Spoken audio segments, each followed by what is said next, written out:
हे दोस्तों, आज मैं आपको भारत के दिल से एक जादुई कहानी सुनाने जा रहा हूं। ये कहानी है शांतिपुर नाम के एक छोटे से गांव की, जहां लोग एक भयानक संकट से जूझ रहे थे। गंदगी और एक रहस्यमयी बीमारी के कारण उनकी हालत खराब थी। लेकिन जैसे ही सब कुछ खत्म होता दिख रहा था, एक दयालु और बुद्धिमान व्यक्ति धामी के रूप में आशा की किरण फूटी। धामी कोई मामूली ग्रामीण नहीं थे। उन्हें आयुर्वेदिक दवाइयों का गहरा ज्ञान था।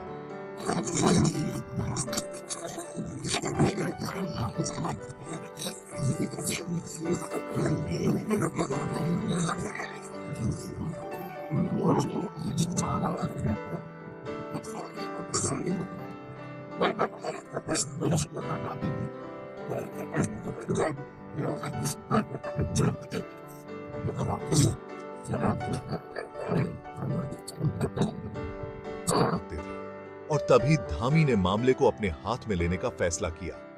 उन्होंने गांव की सफाई से शुरुआत की। उन्होंने सभी को इकट्ठा किया और बताया कि कैसे सफाई उनके स्वास्थ्य के लिए कितनी जरूरी है। उन्होंने गलियों की सफाई की, उचित स्वच्छता सुविधाओं का निर्माण किया और सुनिश्चित किया कि पीने का पानी सुरक्षित है। यह ठीक होने की दिशा में पहला कदम था। लेकिन धामी जानते थे कि इतना ही काफी नहीं है। उन्हें खुद बीमारी से निपटने की जरूरत थी। वो पास के जंगल में गए और अपनी औषधीय गुणों के लिए जानी जाने वाली जड़ी बूटियों और पौधों को इकट्ठा किया। उन्होंने दिन रात काम किया, विशेष काढ़े, मलहम और पाउडर तैयार किए। फिर धामी ने इन आयुर्वेदिक दवाओं को ग्रामीणों को बांटना शुरू किया। वो हर घर गए, अपने कोमल शब्दों और बुद्धिमान सलाह से लोगों को आश्वस्त किया। धीरे धीरे लेकिन यकीनन ग्रामीणों में सुधार दिखने लगा।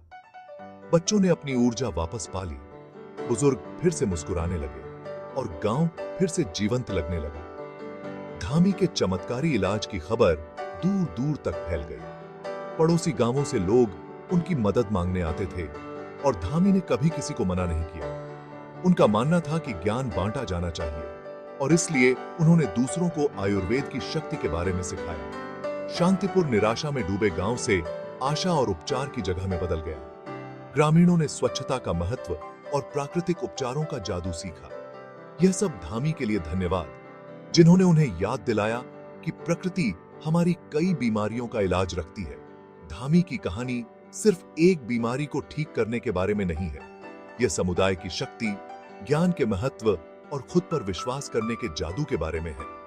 तो अगली बार जब आप किसी समस्या का सामना करें, धामी और शांतिपुर गांव को याद करें।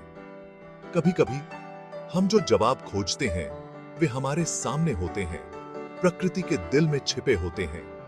बस थोड़ा सा विश्वास और ढेर सारा प्यार चाहिए। इस कहानी को सुनने के लिए धन्यवाद।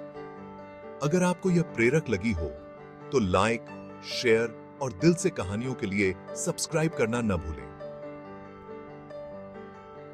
अगली बार तक प्रकृति के जादू पर विश्वास करते रहें।